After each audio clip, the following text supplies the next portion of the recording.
नमस्कार, मैं हूं अंकुर। आप देख रहे हैं सत्य हिंदी। एक नजर अब तक की सुर्खियों पर। ईरान के सर्वोच्च नेता आयतुल्लाह अली खामेनी ने देशवासियों को इजरायल के खिलाफ जीत की बधाई दी है। उन्होंने सोशल मीडिया पर एक पोस्ट के जरिए ये बात कही। इसके साथ ही उन्होंने कहा कि इतनी सारी धमकियों और दावे करने के बावजूद जायोनिस्ट शासन को इस्लामी गणराज्य यानी ईरान ने बुरी तरह कुचल दिया है। उन्होंने अमेरिका पर भी हमला बोला और दावा किया कि ईरान ने अमेरिका के खाड़ी क्षेत्र में मौजूद सैनिक अड्डों पर हमला किया और उसे मुंहतोड़ जवाब दिया। उन्होंने कहा कि ईरान ने अमेरिका को जोरदार थप्पड़ मारा है। अमेरिका के सबसे अहम सैन्य अड्डों में से एक अल उदीद एयरबेस पर हमला कर नुकसान पहुंचाया गया है।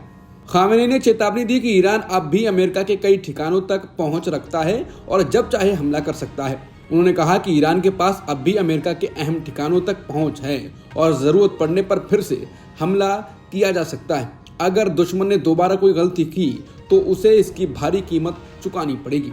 खामेनी ने ट्रंप के उस बयान का मजाक उड़ाया जिसमें उन्होंने कहा था कि ईरान को आत्मसमर्पण करना चाहिए। खामेनी बोले, ये कहना कि ईरान को आत्मसमर्पण करना चाहिए अमेरिका के राष्ट्रपति जैसे बड़े पद पर बैठे व्यक्ति को शोभा नहीं देता। ईरान के सर्वोच्च नेता आयतुल्लाह अली खामेनी ने अपने भाषण में कहा है कि ईरान के परमाणु ठिकानों पर हमला करके अमेरिका कुछ नहीं कर पाया है। उन्होंने कहा कि जो कुछ हुआ अमेरिकी राष्ट्रपति ट्रंप ने उसे बढ़ा चढ़ाकर पेश किया है। उनकी बात सुनकर कोई भी व्यक्ति बता सकता है कि वो सच्चाई को तोड़ मरोड़ रहे थे। उन्होंने कहा कि हमने इस क्षेत्र में अमेरिका के एक प्रमुख अड्डे पर हमला किया और अमेरिका ने इसे कमतर आंकने की कोशिश की। आयतुल्लाह अली खामेनी ने कहा कि ट्रंप ने ईरान से आत्मसमर्पण करने की बात करके बहुत बड़ी बात कह दी। ईरान जैसे महान देश और राष्ट्र के लिए आत्मसमर्पण का उल्लेख ही अपमान है। उन्होंने कहा कि ट्रंप ने गलती से एक सच्चाई उजागर कर दी कि अमेरिका शुरू से ही ईरान विरोधी रहा है। अमेरिकी राष्ट्रपति ट्रंप ने गुरुवार को इजरायल के प्रधानमंत्री बेंजामिन नेतन्याहू के खिलाफ चल रहे आपराधिक भ्रष्टाचार के मुकदमे बंद करने की मांग की है। ट्रंप ने यह आग्रह सीधे इजरायल की न्यायपालिका से किया है। ये बयान ऐसे समय पर आया है जब अमेरिका और इजरायल ने मिलकर ईरान के परमाणु ठिकानों पर हमले किए हैं। लेकिन इजरायल के विपक्ष ने ईरान इजरायल युद्ध विराम पर सवाल उठाते हुए तमाम सवाल किए हैं। विपक्ष ने नेतन्याहू से गजा युद्ध रोकने को कहा है। ईरान से युद्ध रोकने के बाद इजरायल में राजनीतिक हालात एकदम से बदल गए हैं। नेतन्याहू के खिलाफ हाल ही में काफी प्रदर्शन भी हुए थे। रक्षा मंत्री राजनाथ सिंह ने SCO बैठक में पाकिस्तान चीन के रवैये को करारा जवाब देते हुए संयुक्त बयान पर हस्ताक्षर करने से इनकार कर दिया। पहलगाम आतंक के हमले को नजरअंदाज करने और बलूचिस्तान का जिक्र थोपने की कोशिश पर भारत ने कड़ा रुख अपनाया। दरअसल शंघाई सहयोग संगठन यानी SCO की रक्षा मंत्रियों की बैठक में भारत ने आतंकवाद के खिलाफ अपनी सख्त नीतियों को एक बार फिर मजबूती से रखा, लेकिन इस मंच पर भारत की आवाज को दबाने की कोशिश की गई। चीन के किंगदाओ में आयोजित SCO बैठक के संयुक्त बयान में साफ दिखा। दस्तावेज में जम्मू कश्मीर के पहलगाम में हुए हालिया आतंक के हमले का जिक्र नहीं था। इसके बजाय दस्तावेज में बलूचिस्तान का उल्लेख किया गया था।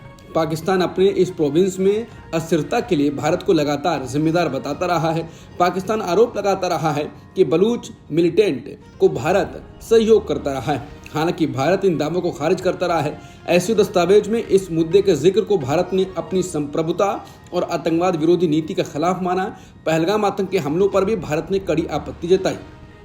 रक्षा मंत्री राजनाथ सिंह ने गुरुवार को चीन में रूस के रक्षा मंत्री आंद्रे बेलोसोव से मुलाकात की। राजनाथ सिंह ने रूस के रक्षा मंत्री के साथ हुई मुलाकात की जानकारी सोशल मीडिया प्लेटफॉर्म X पर दी। उन्होंने कहा कि रूस के रक्षा मंत्री से मिलकर खुशी हुई। राजनाथ सिंह ने बताया है कि उन्होंने रूस के रक्षा मंत्री से भारत रूस रक्षा संबंधों को बढ़ावा देने पर चर्चा की। राजनाथ सिंह शंघाई सहयोग संगठन यानी SCO के सम्मेलन में भाग लेने के लिए चीन के दौरे पर हैं। अमेरिका में नहीं, पूरी दुनिया में इस वक्त जोहरान ममदानी की चर्चा है, लेकिन अमेरिका के राष्ट्रपति ट्रंप ममदानी को लेकर काफी परेशान हैं। उन्होंने इनके खिलाफ आपत्तिजनक शब्दों का इस्तेमाल भी किया। ट्रंप ने ट्रूथ सोशल पोस्ट में ममदानी को 100% कम्युनिस्ट पागल बताया और कहा कि उनका मेयर बनने की राह पर होना हास्यास्पद है।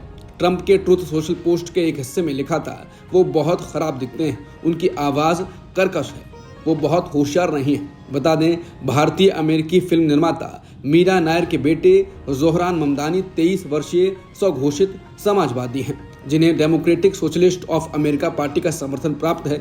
न्यूयॉर्क मेयर पद के लिए उनकी उम्मीदवारी को डेमोक्रेटिक पार्टी के भविष्य के लिए महत्वपूर्ण माना जा रहा है।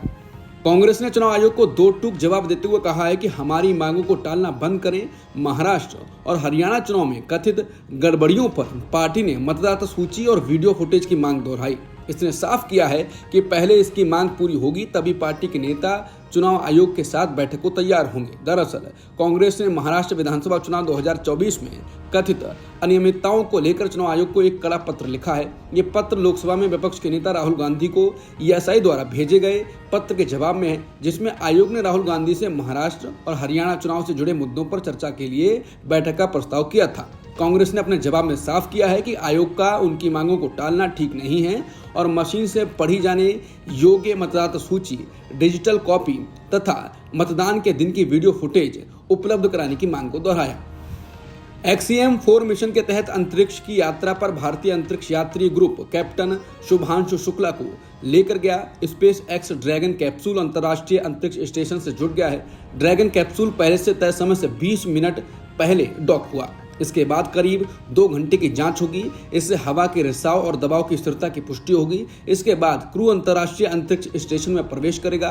XCM-4 मिशन के तहत ये चारों अंतरिक्ष यात्री 14 दिनों तक ISS में रहेंगे। इससे पहले राकेश शर्मा पहले भारतीय थे जो साल 1984 में रूसी मिशन के तहत स्पेस में गए थे। अब तक की खबरों में इतना ही। बाकी खबरों के लिए बने रहिए सत्यहिंदी.com के साथ।